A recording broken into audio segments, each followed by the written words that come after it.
Airbnb launching a complete redesign of its app, and frankly, the entire business. The company known for vacation rentals is now going to be offering services, including things like spa experiences, chef-prepared meals, personal training sessions, ultimately every service in the world. I spoke yesterday with co-founder and CEO Brian Chesky in a wide-ranging interview and asked him about the weekend that inspired him to make these sweeping changes to the business. Now, I've always been friends with Sam for a long time. I've known him because we were both in Y Combinator, and he infamously got fired, I think, on a Friday in maybe like November of 2023. It was right before Thanksgiving, and we were on the phones like over the course of 5 days, from I think like a Friday to the following Tuesday, try to basically get him reinstated and try to put this company back together. And I remember having like so much pent-up energy. My family had come early for Thanksgiving, and then my family leaves, and I'm actually home by myself over Thanksgiving weekend. It was an extended weekend.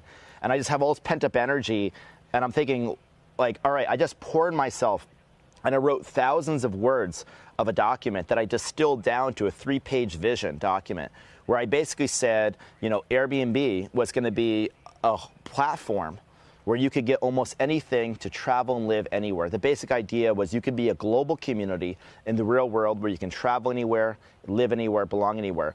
I wrote this document. I shared with the company when I came back from Thanksgiving. And I said, we got to get this out by 2025. We got a year and a half to do it. And so at that point, it was all hands on deck. But it really was stemmed from that completely crazy weekend and all that energy I had bottled up.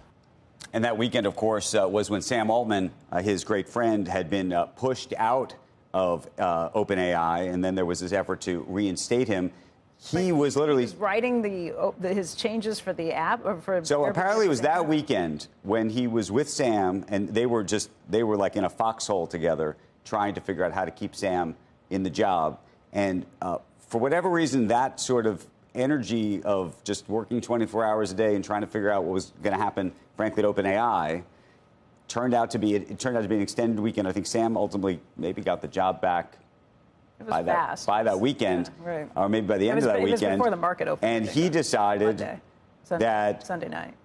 I think that, in a way, what he was trying to suggest was inspired him to say, you know what, I'm going to make my company a whole new thing, and try to really sort of like change the whole business, if you will. And that led to this memo, which then, of course, he presented to his team. And I asked him whether he was frankly scared to make all these changes, given the success that they've had, because this is a real rewrite of the company.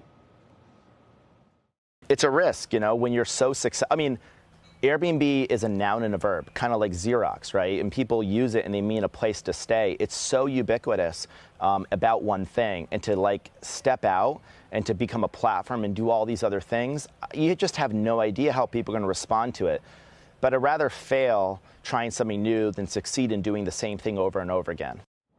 We also got into a very interesting conversation about artificial intelligence and how that might ultimately impact the way users experience apps in the future, given that people have talked about sort of, one interface and you just talk to a phone, whether, an app like Airbnb will look the same or work the same in the future.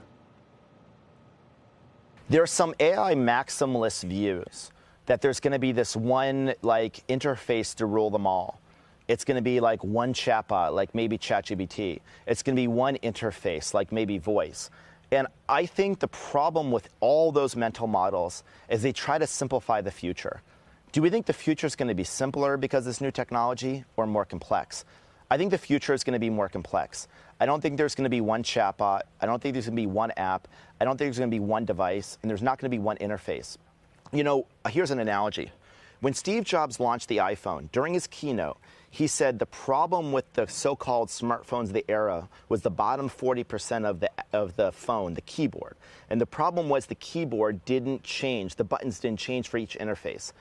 Every application wants a different interface. So there shouldn't, I don't think, be one interface, one device, right, one way to do everything. We're going to have a lot more tools in the future. So it's not this one thing. It's going to be many things. That's my view. Just like there's many tools. As we mentioned earlier, shares of Airbnb, they're up 22% in the last month alone, but down 6% over the past year. Looks like a lot of charts we've seen recently when it comes to this economy.